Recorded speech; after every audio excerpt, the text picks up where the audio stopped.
మత్తయి 9వ అధ్యాయం.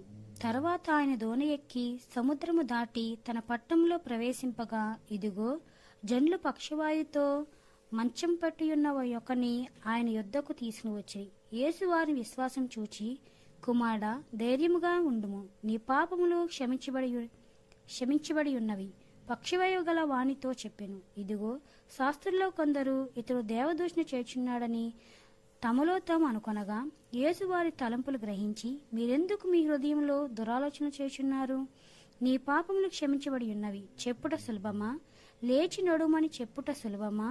అయినను పాపములు క్షమించుటకు భూమి మీద మనుష్య కుమారునికి అధికారం కలదని మీరు తెలుసుకొనవలెను అని చెప్పి, ఆయన పక్షవాయు గలవానని చూచి, నువ్వు లేచి నీ మంచం ఎత్తుకుని నీ ఇంటికి పొమ్మని చెప్పగా, వాడు లేచి తన ఇంటికి వెళ్ళెను.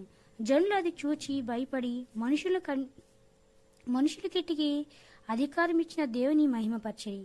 యేసు అక్కడి నుండి వెళ్ళుచు సుక్కపు ముట్టునొద్ద కూర్చుండి ఉన్న మత్తయ్య అను ఒక మనుషుని చూచి, నన్ను వెంబడించమని అతనితో చెప్పగా, అతడు లేచి ఆయన వెంబడించెను.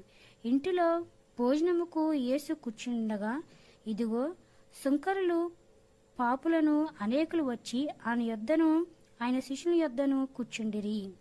ఈ పరిశుద్ధ వాక్యం దేవుడు దీవించబడునుగాక.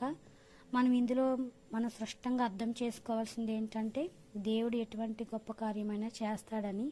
రెండవది, మన హృదయాలోచనలు దేవుడు ఎప్పుడూ కూడా తెలుసుకుని ఉంటాడని మనం ముఖ్యంగా అర్థం చేసుకోవాలి. తర్వాత వచ్చి మనం వేరే పనుల మీద ఎక్కువ కాకుండా దేవుడిని వెంబడించడం అనేది మనం ఇందులో నేర్చుకోవడం ఈ 9వ అధ్యాయంలో 1 నుంచి 10 వచనాల్లో మనకి ముఖ్యంగా అర్థమవుతుంది. ఈ వాక్యం విన్న ప్రతి ఒక్కరు కూడా ఆమేనని